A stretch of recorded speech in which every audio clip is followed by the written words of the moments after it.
Herkese merhaba, ben Fatima. Bugün sizinle ruh eşi göstergelerinden biri olan Juno'dan bahsedeceğim. Juno'nun buraya sembolünü bıraktım. Haritanızda bu sembolü bulun, yerleştiği burca ve eve göre tek tek yorumlar yapacağım. Ve arkadaşlar bu yorumları ünlü çiftler üzerinde de aslında örnek göstererek anlatacağım size. Böyle daha etkili olabileceğini düşündüm. Çünkü ünlülerin hayatı, biraz daha özel hayatı medya önünde olduğundan dolayı biz aslında onların ilişki yapısını az çok daha rahat anlayabileceğimiz için böyle bir yöntem seçtim. Neden Juno'yu seçtim derseniz aslında harita bir bütündür ve bütün olarak yorumlanır. Ama Juno aslında öyle bir asteroid ki tek başına bile eşin, yükselen burcu, Güneş burcu, Ay burcu hakkında bize net bilgiler verir. Özellikle kadın haritasında erkek hakkında daha detaylı ve net bilgiler elde etmemizi sağlar. Ama sadece partnerin özellikleri hakkında mı? Hayır. Evliliğimiz nasıl bir evlilik olacak? Biz bu evlilikte mutlu mu olacağız, mutsuz mu olacağız? Sınanırsak hangi konudan sınanacağız? Tek tek anlatacağım ve içerisinde bazen özel açılardan bahsedeceğim. Yani sadece burç ve ev üzerinde gitmeyeceğim. Bazen özel açılardan da bahsedeceğim.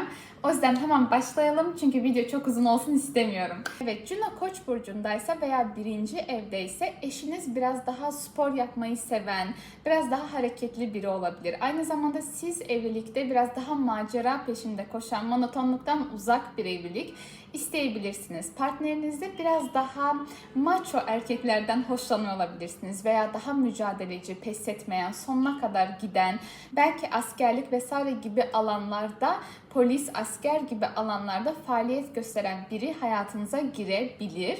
Aynı zamanda şunu söyleyebilirim ki eğer birinci evdeyse bu biraz daha farklı çalışır.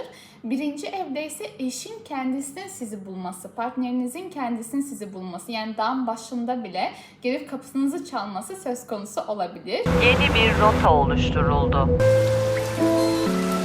İyi misin, şey misin sen?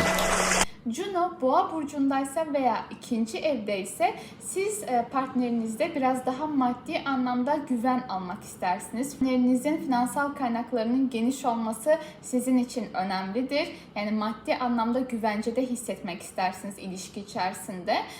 Bunun dışında şunu söyleyebilirim, eşiniz yemeğe biraz daha düşkün olabilir. Karakter olarak biraz daha istikrarlı, ayakları yere sağlam basan ve aynı zamanda biraz daha inatçı karakterde biri olabilir, hayatınıza girebilir. Eşiniz hayatınıza girdikten sonra siz de para kazanma anlamında daha kendinizi özgür hissedebilirsiniz. Juno İkizler Burcu 3. evdeyse peki nasıl çalışır?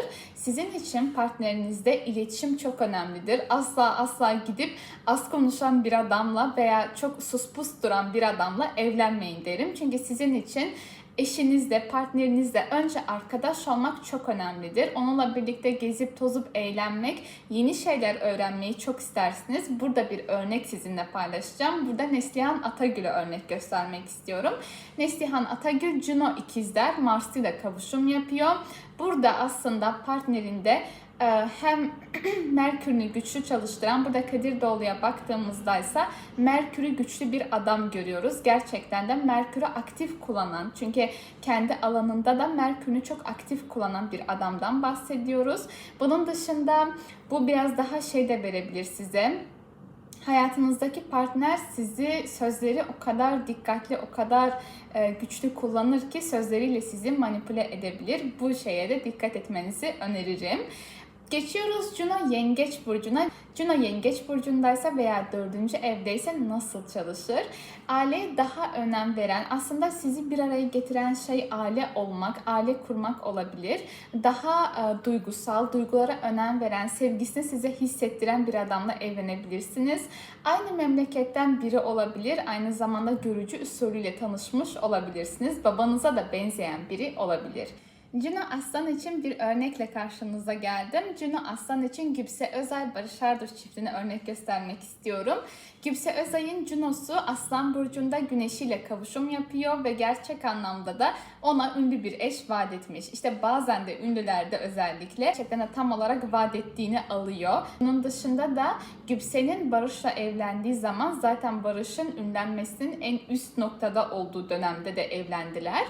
Şimdi geçiyoruz Juno Başak'a arkadaşlar. Juno Başak'taysa veya 6. evdeyse arkadaşlar, gerçek anlamda hayatınızda oturan boş duran erkek sevmezsiniz. Çalışkan adam istersiniz. Hayatınıza da bu partner girdikten sonra hayatınıza biraz daha düzen gelir. Ve sizin için burada hangi örneği hazırladım? Seda Sayan örneğini arkadaşlar. Gerçek anlamda ben bunu size anlatmayı düşünürken Juno Başak'a bir örnek düşünüyordum. Tam da bu sırada Seda Sayan'ın "nefret ederim uyuyan adamdan" dediğini hatırladım ve dedim bir bakayım Juno'su nerede ya bu kadının, ve gerçek anlamda da evet, Juno'su Başak'taydı. Evet. Uyuyan adamdan nefret. Adam dediğin sabah kalkar gider. Nefret ederim uyuyan adamdan. Geçiyoruz Juno Terazi burcuna arkadaşlar. Juno Terazi'de ise yakışıklı bir adamla evlenebilirsiniz. Juno Terazi'de gerçek anlamda kibar, naif, daha nezaketli, daha o derler ya oturmasını kalkmasını bilen, o tarzda insanları daha kolaylıkla hayatına çeker. Dış görünüşüne önem verir ve hayatına da öyle bir partner almak ister aslında. Aynı zamanda evlendiği adamla da ortak bir iş yapabilir, ortaklık kurabilir ve aslında evlilikteki temel anahtar kelimesi onun için uyumdur.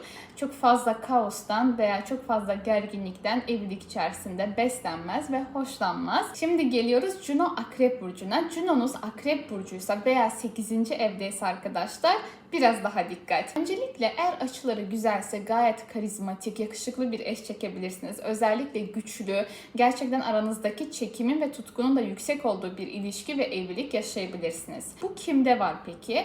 Juno'su Akrep olup da bu tarzda bir adam hayatına çeken kim var? Başak Dizer.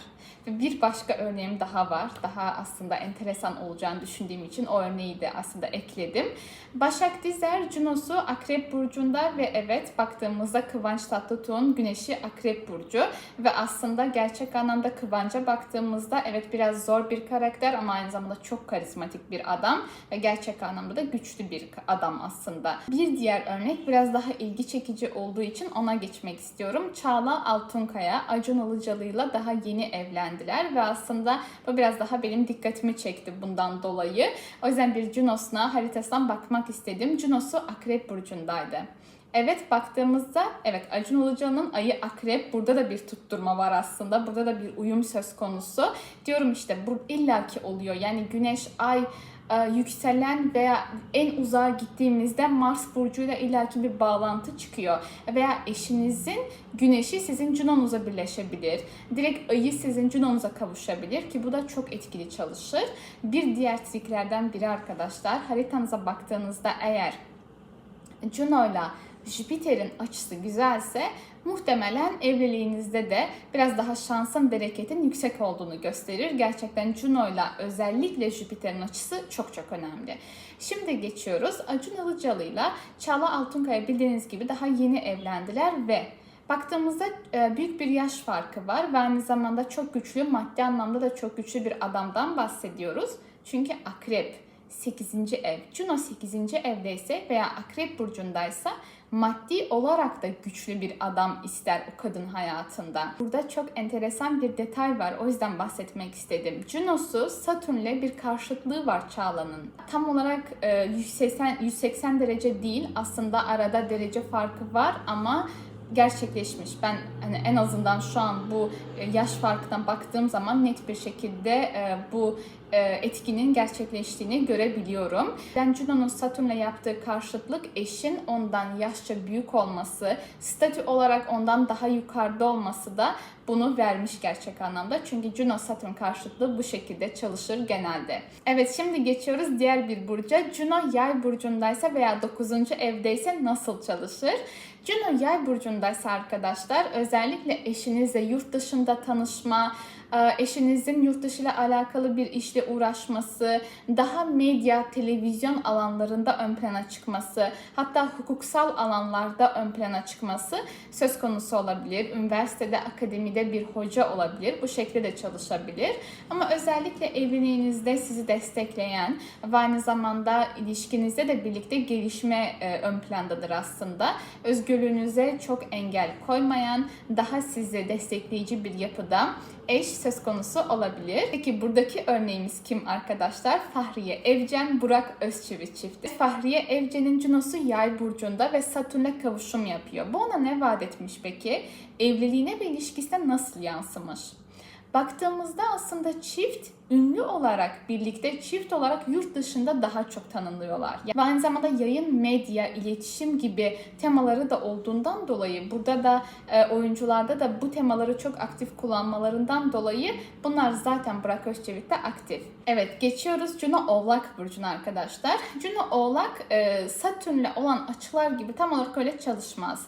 Evet, onun da yöneticisi Satürn biraz daha ciddi işkolik yapıda bir partner vaat eder ama Juno Oğlak bence çok güzeldir. Yani neden öyle diyorum? Çünkü gerçek anlamda daha ayakları yere sağlam basan bir ilişki yaşarsınız ve daha istikrarlı, daha aslında mantığın ön planda olduğu bir ilişkidir. Hani evlilikte veya ilişki yaşarken ayaklarınız yerden kesilmez. Çok coşkulu duygular yaşamazsınız ama partneriniz evliliğe olması gereken bir şey gibi bakar. Çok böyle olayları dramatize eden bir adam olmaz aslında. Biraz daha sakin bir konumdur. Bence güzel bir konum ondan dolayı.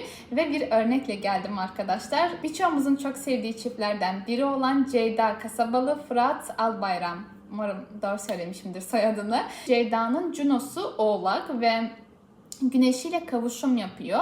Aynı zamanda Fırat'ın zaten Güneşi Oğlak. İşte bu yüzden diyorum. Bakın direkt Güneşini vermiş. Yani aslında direkt Güneş burcunu aslında anlatmış orada.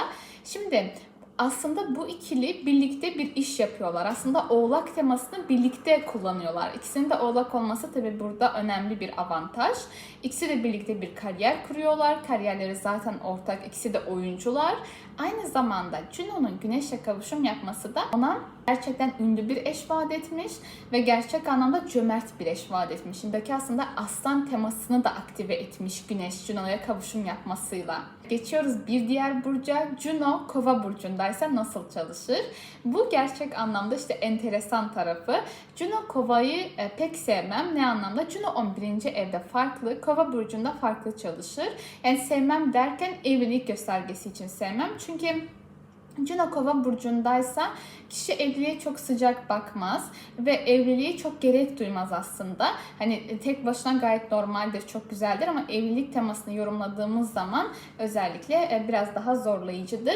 Dediğim gibi biraz daha farklı ilişkilere yönelmeye daha meyillidir. Yani burada daha özgürleştirici ve daha rahat ve daha sınırların olmadığı bir ilişki istediği için aslında hani burada Juno Kova biraz daha bu anlamda zorlayıcıdır. Mesela evlidir ama farklı ülkelerde yaşıyorlardır ve arada birbirlerini görüyorlardır tarzında da örnek gösterebilirim bunun için. Bir daha marjinal tiplerden, daha enteresan tarzda insanlardan hoşlanırlar. Aslında bunun için bir örnek bulamadım maalesef. Çok aradım ama diyorum ya, Juno Kovalar bazen evlenmeyi tercih etmiyorlar. Juno 11. evde farklı çalışır bu arada. Arkadaş çevresinden tanışma, hayatınıza o partner girdikten sonra daha çok hayallerinize ve hedeflerinize odaklanma tarzında daha çok aktif olur aslında bu temalar hayatınıza partneriniz girdikten sonra. Şimdi geçiyoruz Juno Balık burcuna arkadaşlar. Juno Balık burcundaysa 12. evdeyse nelere dikkat? Juno Balık burcunda duygular şelale, gerçek anlamda daha çok yoğun duygular yaşadığınız, daha masalsı aşklara yönelirsiniz. Açıları güzelse gayet de onu vaat eder arkadaşlar. Yani Jüpiter'le, özellikle Jüpiter'le diyorum çünkü balığın yöneticisi Jüpiter. Eğer açısı güzelse ve çok farklı bir noktadan da bir sert açısı yoksa Juno'nuzun gerçek anlamda çok masalsı bir aşk da vaat eder. Bunun için bir örnek hazırladım size. Kenan İmirzalıoğlu, Sinem Kobal arkadaşlar. Evet, gerçekten aslında çok enteresan. Mesela Sinem'in evet Juno'su Balık burcunda, bu olabilir tabii ki. Şimdi Kenan'ın haritasından baktım. Onun da Juno'su balıkmış ve Juno'su Ceres ve Jüpiter'le balık burcunda çok güçlü bir kavuşumdaymış. Gerçekten aralarında yaş farkı da olduğu için aslında Juno'ların aynı burçta olması gerçekten ilgimi çeken bir detay oldu. O yüzden sizle paylaşmak istedim. Juno'nuz balık burcundaysa sanatçı bir eş. Eşiniz sizin için fedakarlıklar yapabilir. İlişki içerisinde fedakarlıklar ön planda olabilir. Ama Juno 12. evdeyse arkadaşlar biraz özellikle dikkat. Çünkü balık burcunda olmasıyla 12. evde olması biraz daha farklı yorumlanır. İyi ihtimalle tabii ki yurt dışından biriyle tanışabilirsiniz. Evlendikten sonra yurt dışına taşınabilirsiniz. Veya sizi içsel olarak dönüştüren bir adamla evlenebilirsiniz. Ancak biraz kötü ihtimalle karmik ilişkilere de meyilli olduğunuzu gösterir aslında. İlişkilerde biraz daha dönüştürücü, biraz daha bu detaylara dikkat etmenizi öneririm. Çünkü mesela bunun için bir örnek göstereyim. Şu anda hatırladım aslında. Beren Saat'in haritasında Juno'su 12. evde Boğa burcundaydı ve aslında ölen sevgilisi, yıllar önce ölen sevgilisinin güneşi tam da Boğa burcunda Juno'suna kavuşum yapıyordu. Yani aslında karmik bir durumdu. Yani yaşandı, Beren Saat'i tamamen dönüştürdü. Yani o demek değil ki Beren sonra hiç mutlu olmadı. Hayır, Kenan Doğulu'yla da çok güzel bir ilişkileri oldu, evlilikleri oldu. O ayrı, ancak ilişkide özellikle Juno'nuza Juno'nuz 12. evdeyse güneşini oraya kavuşturmasın ya da kişisel gezegenlerini çok oraya düşürmesin. Çünkü 12. ev etkisi ilişkilerde, evliliklerde çok da hoşlandığımız bir durum değil. Daha bizim yönetemeyeceğimiz durumlar içerisine bizi sokabilir. Evet, umarım video hoşunuza gitmiştir ve sizin için açıklayıcı olmuştur. Aslında daha detaylı, daha uzun anlatmak istiyorum, ancak sizi de çok fazla sıkmak istemiyorum. O yüzden de daha net ve kesin bilgilerden hızlı bir şekilde bahsetmeye çalıştım. Umarım açıklayıcı olmuştur. Benden istediğiniz başka videolar varsa aşağıda yazmayı unutmayın ve eğer kanalıma abone değilseniz abone olmayı, videoyu beğenmeyi unutmayın. Kendinize iyi bakın, hoşça kalın.